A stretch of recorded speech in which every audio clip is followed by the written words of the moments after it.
Hello guys, ఈరోజు అయితే మేము అన్నదానం గట్ల వచ్చేసాం. దుర్గమాత ఇక్కడ ఇంద్రేశం అనమాట. ఇంద్రేశం పటాన్ ఇక్కడ మనం చూస్తే ఇక్కడ ఇట్లా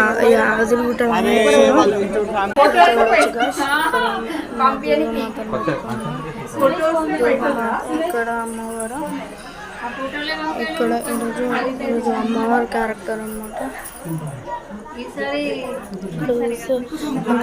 అందరు ఉన్నారు, అన్నం జరుగుతుంది. ఇక్కడ అన్నం జరుగుతుంది, అందరు లైన్ వేస్తున్నారు.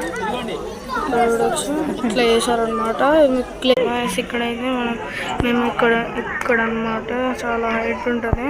ఇక్కడ పోస్టర్ ఇట్లా మొత్తం ఇట్లా చేశారనమాట. సో ఇంతే గాయ్స్, ఇంతటితో వీడియో అనమాట. ఈరోజు అన్నం జరిగింది. ఓకే, అన్నం జరిగింది, ఇంకా అందరూ వచ్చారు హ్యాపీగా. ఓకే గాయ్స్, ఇంతటితో వీడియో.